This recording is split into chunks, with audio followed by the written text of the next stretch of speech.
I'm sure a lot of you have seen this new Rlaarlo, the ROG1, the ROG1. It's their new 1/14 scale brushless, truggy, buggy monster truck. It's a monster truck, isn't it? It's their new 1/14 scale monster truck. The reason a lot of you would have seen it is because it's been plastered all over social media, Instagram, Facebook. You have people reviewing it on YouTube. And if you've ever bought a Rlaarlo before and you've signed up or not realised you've signed up to their newsletters, you've probably had emails about it as well. And it looks really good. But have you heard anyone talking about the new ZD Racing MT16? Probably not as much, and that's because these guys are really good at marketing, and these guys just throw stuff out and don't really say anything about it. Well, good news. In this video, we're looking at the new Rlaarlo and we're looking at the new ZD Racing, or ZD Racing for some of you. We're going to test them side by side. We're going to see what the differences are, and then, well, I'm going to tell you which one I think is the best out of the two. If you haven't worked it out yet, these two are the same, almost the same. There's a few differences. And the first one is that the ZD Racing says 1/16 scale and Rlaarlo are saying 1/14 scale. So already we're off to a great start. So we'll just move the ZD Racing to one side for the moment and have a look at this new Rlaarlo. So it's the ROG1. Reckons it'll do between 70 and 100 kilometers an hour. I expect there's some gearing options there. 4-channel transmitter, 150 meter range, 45 amp brushless ESC, limit slip center shaft. It's got a slipper clutch, 3600 kV brushless motor, and it comes with a 3-cell 2200 milliamp hour LiPo. And there's a picture of it there. Now this one, does it tell you much about it? Nope. So let's have a look. Some stickers, a wheelie bar, tools, charger, and stickers for the body. This one's the red one. It also comes in black. There's your transmitter. Oh, it's not got a bottom on it. I can't mount my camera. But there's your transmitter, 150 meter range. That says steering, that says trim. That might be your steering dual rate, we have to check. And that's to adjust your throttle. So you can slow it down if it's too fast for you or if you've got it for kids. A very basic transmitter, but it feels all right. And there is the little truck, which we'll have a look at in a minute. A set of instructions, a wheelie bar, a charger, some tools and some stickers for the truck. Now this one comes in orange or black, and I got the black one. There's your transmitter. It's got no markings on it at all. Doesn't even say ZD Racing, but it is exactly the same underneath with your steering, your trim and your throttle adjust. So as you can see, they are the same truck from the outside, just different colour. Rlaarlo said that their body is different. They said this one's a different material to the ZD Racing. So that should be one of the first differences. Let's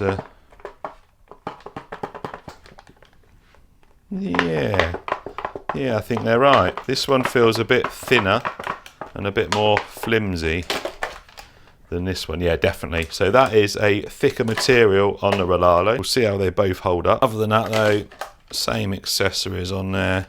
Looks the same underneath. So other than the material, yeah, they're the same. And then let's have a look at the batteries. Oh, they're tight in there. Both 2200 milliamp hour 35C 3-cell LiPo. They're exactly the same, just different labels on them. So let's have a look. Let's check the diffs. This will give me an indication of whether they've built them from the factory different.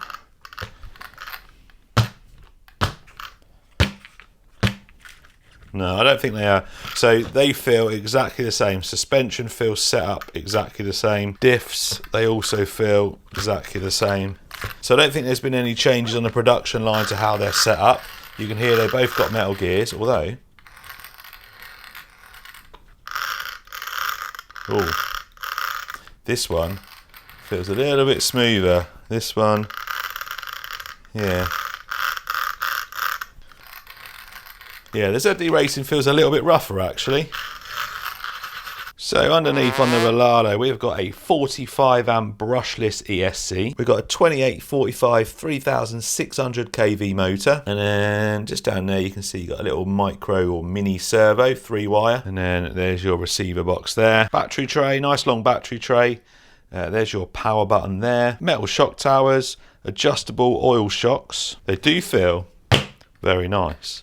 Adjustable camber, adjustable toe, you got a sway bar on there as well. Adjustable camber at the rear and a sway bar at the rear. Metal drive shafts at the rear, and then CVDs at the front, bearings all round. A nice looking wheel, and then the tyre feels like a nice compound. It's not super soft, but it's certainly got some grip on there. And you've got a front light there, and doesn't look like any lights at the rear. So straight away I can see this has got a different ESC, and looking online that's a 35 amp ESC, so not quite as powerful, although it does have the same 2845 3600 kV brushless motor, 5-wire servo, and then your receiver box. So apart from the ESC, so far looks the same. Metal shock towers, adjustable oil shocks, and they feel the same as well. Adjustable camber, adjustable toe, and a sway bar, and adjustable camber at the rear and a sway bar. Drive shafts, CVDs up front, bearings all round, same wheels and same tyres.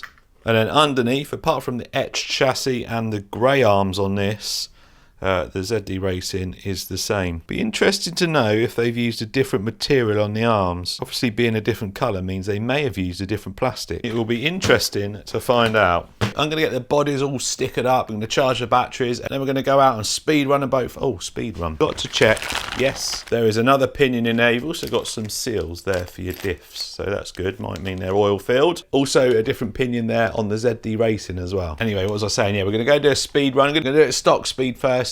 I want to take them out for a bash about before I then switch the pinion over. And if they survive, or at least one of them survives, we'll switch over to the speed pinion and see if we can get that 100 kilometers an hour. I think the Rlaarlo's got more chance of it because it's got a better ESC, but we'll find out. Steering feels alright. That trim there is the dual rate, so the amount that it will turn. So you can bring it back in if it's a little bit too squirrely. Whoa. Wow. The throttle rate on both of them was on 75%, so I'd already turned that one up to 100, and I've just turned that up to 100. So if you get it out of the box and it's not going as fast as you expect it to, then check your throttle rate. That feels the same, so probably the same servos. Oh, so this one's louder as we've established the gears are louder, but it seems like it's got a little turbo boost. Did you hear that? This one didn't sound like it had that. No, so the Rlaarlo's got a different, well, throttle curve. This one's got like a little turbo at the end. Whether that's meant to do that or not, I don't know, but that's what it does. I haven't done my backflip check for a while. I like to do a little backflip check on my minis. I'm pretty sure these are going to be fine.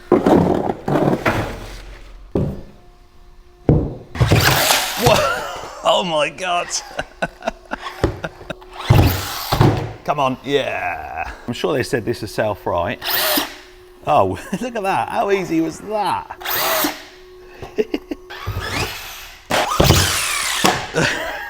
I don't think I lifted the camera up high enough. That was a perfect double backflip. Yeah. The initial punch on the ZD Racing is a little bit more than the Rlaarlo. It's got a bit of a soft start, this one. There is no doubt that this is going to do the same. Oh, this one.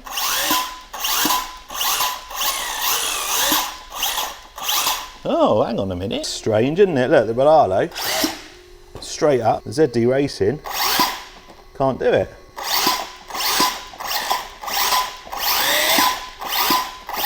But then the Rlaarlo doesn't do a standing backflip like the ZD Racing.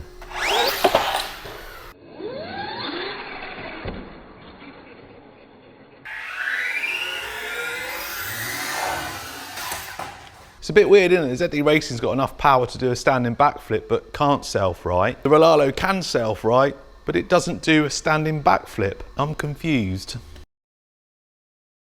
Right, Rlaarlo is going first. I'm going to run it here. There's a slightly wider road that side, but this one's a bit more forgiving because the runoff, there's a fence either side over there. Well, I've turned the steering dual rate down because it's a bit twitchy. And obviously with these controllers, I'm driving one-handed. Quite often drive one-handed, but not in a straight line. There you go, full throttle. Whoa. Oh, of course it'll land on the stones and it won't self-right. Brakes are super sharp.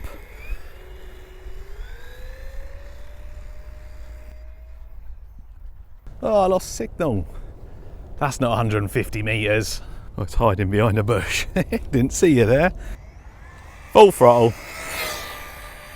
Right, let it roll out. There we go.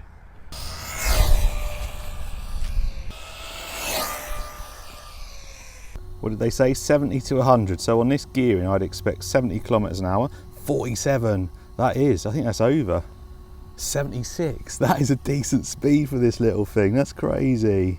Right, I've dialed the steering down on this one as well. This one is definitely a little bit more punchy on the throttle. Let's see if we can keep this one straight. Actually, this one goes straighter out the box than the Rlaarlo did. I had to trim that one right up. Full throttle. Oh, the brakes are the same on this. Oh, and it doesn't self right.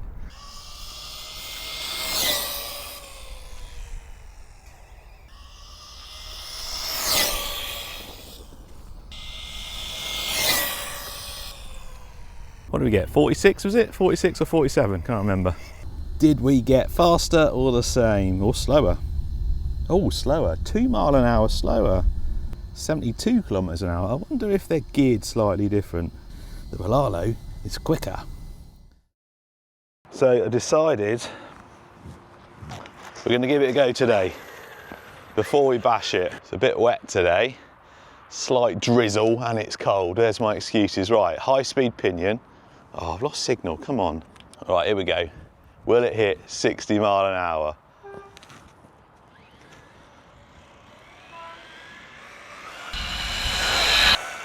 Oh, that's solid. Whoa, whoa, whoa, whoa.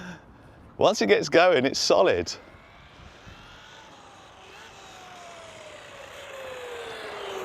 We'll do that again. One more go.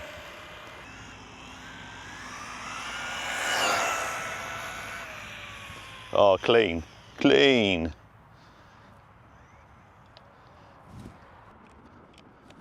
I put old batteries in the transmitter, that might be the problem.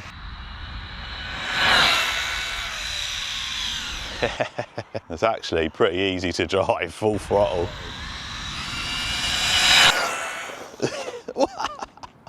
He says.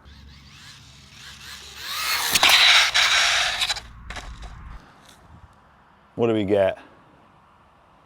Oh, 55. I'm disappointed.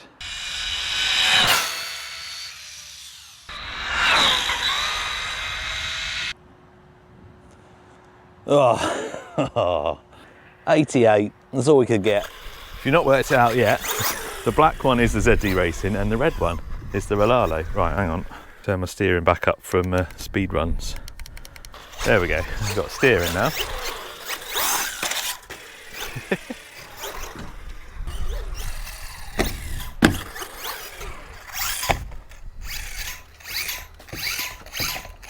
Oh, ZD Racing, come on. A lot of people don't like running RC cars at skate parks, and I do get why. But for me, as a tester, I actually like it because it's probably the harshest condition that this thing's going to be in. So if it survives here, it should survive most places. Day-to-day running, I agree why people don't do it, but testing purposes, it's good. He's got so much power. So much power. This has got double or triple backflip written all over it. Although not easy doing it one-handed. There's a double. Oh, I don't know what that was. I think that was a double and a half. With the brakes it's got on it, it should do a front flip pretty easy as well. Oh, maybe not. Oh, harsh. Can hear some gears or something. Oh, what we broke. Oh, hello. Now that is what I think I've seen already broken on these. Happening once, yeah. Happening on, well, I think all the videos I've seen of it. That is not good. I run enough little minis to know that it shouldn't break that easy. See how long the Rlaarlo lasts. I bet when it does break, I bet it'll be the same thing. I bet it will. Make sure I'm not landing on power or anything. These are cool little trucks. Whoa. Although this has that softer start than the ZD Racing, I think it seems to like rotate easier. Definitely wanted to do triples then.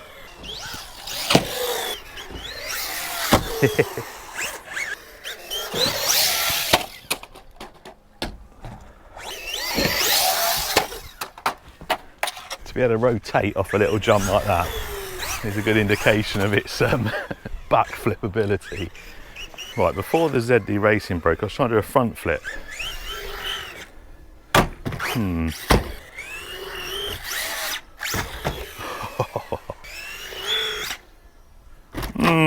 Not quite.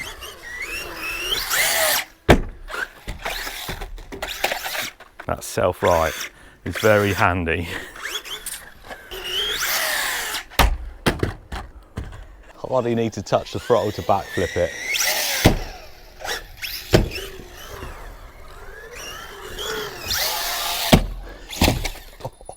There you go. Yeah, these things breaking is a big problem. And that was a rear one. Yep, that was a rear one. It's front wheel drive now. Well, this is awkward, isn't it? They both broke. Now, just to quantify, it's a big word for me, just to quantify my statement where I said these should last longer at a skate park. When I take stuff to a skate park or a dirt track, I have a specific order I do stuff in. It's like a routine, and it means I get the right shots before anything crazy happens. First thing I do is some safe running. And believe it or not, that was kind of my safe running. These have got so much power, I could have just sent them straight up and gone into like triple, quadruple backflips and all sorts. I do some safe jumping where I try and land it. I don't go crazy full throttle everywhere. And then once I've done that bit, I'll then get some low shots. So I'll put the camera low down to get some low panning shots of it driving around and jumping. Then I get some onboard shots. And then the last bit is when I send it a lot harder, and that's usually when stuff breaks. These things didn't even get halfway through like level 1 skate park. So the footage you saw then was like a couple of minutes. That was it. I've obviously edited it down, but that was a couple of minutes driving. You'll notice this one's quite dusty. Stole the rear drive shaft out of that to repair this, and then I took it to like a little gravel bike track. These things have so much power on a short wheelbase, they're quite hard to keep on a narrow like gravel track like this. But I did get a few jumps in, and it was actually, the tyres do hook up quite well. But on the second jump, I think it done a double backflip and it snapped the drive shaft again. I'm sure these things would survive on the grass with a few little jumps and a few little crashes and stuff, but them drive shafts breaking that easy is not a good thing. Now, I said at the start of this video, at the end I will tell you which one I think is the better one, and if we just ignore that they broke, I think the Rlaarlo just pips this one a little bit. We've seen obviously the body sticker, it's faster, it just feels a little bit nicer and smoother to drive. It self-rights as well. They say that it could do a standing backflip. I don't think it could, it's got too much of a soft start on it. But I do think the Rlaarlo just edges it slightly, and obviously the better ESC. But at the moment, I don't think you should buy either. I'd probably stick with the old faithful, the MJX Hyper Go. Cheaper and currently will last a little bit longer than this. Or if you don't want to go the cheaper Chinese route, the Armour Grom's a good shout as well. Same price as these, not as fast because it's brushed, but you can convert it to brushless. And it's a decent truck. And they've just brought out the Mojave Grom as well, which looks really nice and solid. So I'll get this thing out running soon. As for these, it's a shame. Really nice, really fast. They drive well, they backflip for days. Well, they would backflip for days if it wasn't for the weak drive shafts.